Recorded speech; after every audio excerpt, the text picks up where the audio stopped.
एक ऐसा वीडियो है जो आपको दिल की गहराई तक पहुंचकर आपको झकझोर देने वाला है। तो इस वीडियो को पूरा जरूर देखिएगा, क्योंकि आपको वीडियो को देखने के बाद सच में कुछ जरूर महसूस होगा। एक बार एक बहुत बड़ा बिजनेसमैन एक छोटे से गांव में जाता है। उसका मकसद होता है कि उस गांव में एक बड़ी सी फैक्ट्री लगानी है। वह एक ऐसी जगह पर पहुंच जाता है जहां पर उसके सामने एक नदी होती है और उस नदी के सामने एक गांव होता है। अब उसके सामने दो रास्ते हैं। पहला यह कि वह सड़क के रास्ते घूमकर उस गांव तक पहुंचे, जिसमें लगभग 10 घंटे लगेंगे, क्योंकि वहां तक पहुंचने का कोई डायरेक्ट रास्ता नहीं है। दूसरा रास्ता यह था कि वह एक नाव में बैठकर नदी के रास्ते उस गांव तक पहुंच जाए, जिसमें केवल 20 मिनट ही लगते। तो अपना टाइम बचाने के लिए उस बिजनेसमैन ने नाव के जरिए गांव तक पहुंचने का फैसला किया।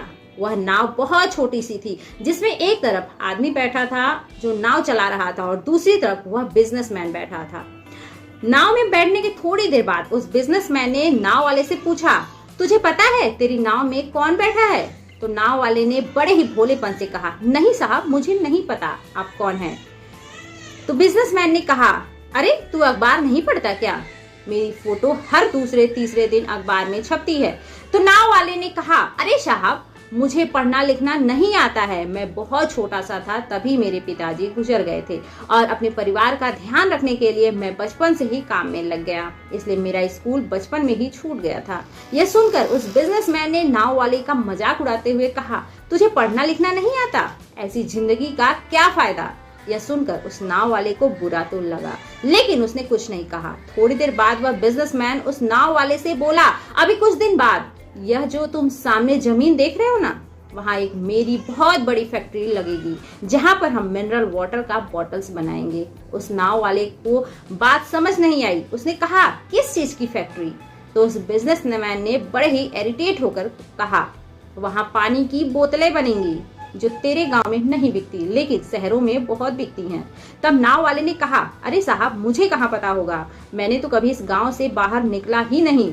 फिर बिजनेसमैन ने उसके ऊपर हंसते हुए बोला, तू कभी इस गांव से बाहर नहीं गया, तुझे पता ही नहीं तब शहर क्या होती है, ऐसी जिंदगी का क्या फायदा? उसकी बात सुनकर नाव वाले को सच में यह लगने लगा कि उसकी जिंदगी किसी काम की नहीं। यह सोचते हुए उसकी नाव पर से ध्यान हटी और नाव की एक बड़े से पत्थर से टक्कर हो गई, जिसकी वजह से नाव में पानी भरने लगा और नाव डूबने लगी। उस जगह पर पानी बहुत ही गहरा था और किनारा बहुत दूर। नाव वाले को समझ नहीं आया कि इस नाव को बचाने का कोई तरीका नहीं है। फिर वह अपनी जान बचाने के लिए नदी में छलांग लगाने वाला ही था, तभी उसने बिजनेसमैन से पूछा, आपको तैरना तो आता है ना? तो बिजनेसमैन ने घबरा कर पूछा, ऐसा क्यों पूछ रहे हो, तुझे तैरना नहीं आता है? उसकी यह बात सुनकर नाव वाले को हंसी आ गई और बोला, साहब, आपको तैरना तक नहीं आता, ऐसी जिंदगी का क्या फायदा? यह सुनकर उस बिजनेसमैन को अपनी गलती का एहसास हुआ और वह हाथ जोड़कर उसने नाव वाले से कहा, तुम जो मांगोगे मैं तुम्हें वह दूंगा, बस मेरी जान बचा लो। तो उस नाव वाले ने कहा, अरे साहब, घबराओ नहीं, मुझे सिर्फ तैरना ही नहीं आता, बल्कि डूबते हुए लोगों को बचाना भी आता है। आपको बता दे, इस कहानी से आपको क्या सीख मिलती है? इस कहानी से हमें यह सीख मिलती है कि कभी किसी को छोटा और किसी के काम को छोटा नहीं समझना चाहिए, क्योंकि कब किसकी जरूरत पड़ जाए यह कोई नहीं जानता है। तो इस प्रकार नाव वाले ने उस बिजनेसमैन की जान बचाई और उस बिजनेसमैन ने नाव वाले